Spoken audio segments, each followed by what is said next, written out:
Hey everyone, welcome to the third of the video guides for the new Eden Raid series introduced here in patch 5.01. This time we're facing off against the Lord of all Waters himself, Leviathan, in Eden's Gate Inundation. Except now he has two heads. Not to get into spoilers, but why couldn't someone have been thinking about the Stay Puft Marshmallow Man? Leviathan and his theme return with a bang, but nothing too bad. I think this is actually the easiest of the first four raid fights, with Eden Prime maybe being a tad more difficult, but not by much. Just a lot of dodging as usual. Tidal Roar will hit everyone for damage. Rip Current will target one of the tanks with a marker. The targeted tank will need to aim this attack away from the raid party to avoid them getting smacked around. Temporary Current should look familiar, as this is an attack used by Shinryu at the start of his second phase. Find one of the corners of the room not affected by this attack and get there as soon as you can to avoid getting knocked off the platform. Drenching Pulse will spawn several circle AoEs and target players with their own circle AoEs, so dodge and don't overlap with each other. Tidal Wave will spawn a circle at one edge of the arena.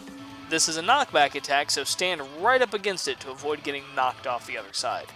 You'll also see a message that says, Leviathan is gathering ethereal energy, along with a cast timer for Undersea Quake. This will destroy either 1/3 or 2/3 of the arena. It seems to alternate throughout the fight. Get ready to move because you don't have much time once you see the arena light up where the attack is going to hit. It's an insta-kill if you fall. When you see it coming, you may want to stand right around where these thirds line up next to each other so you can adjust quickly. Though, again, it seems to alternate side, middle, you get the idea. Assuming that pattern remains constant, you can plan accordingly that way too.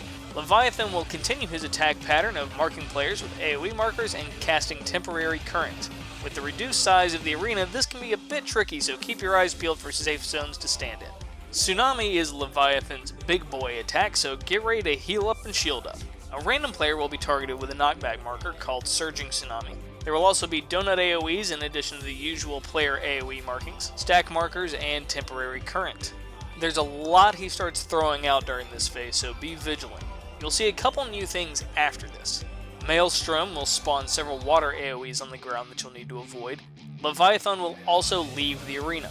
Look out for the large portals of water in the air and steer clear of them. Leviathan will shoot out of these across the arena and wreck any player unlucky enough to be in the way.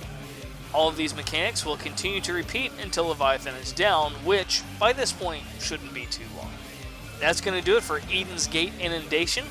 Be sure to like, share, and subscribe as usual, though I'm pretty sure that falls on deaf ears. Up next is the fourth and final battle of the first tier of the Eden series, Eden's Gate Sepulture.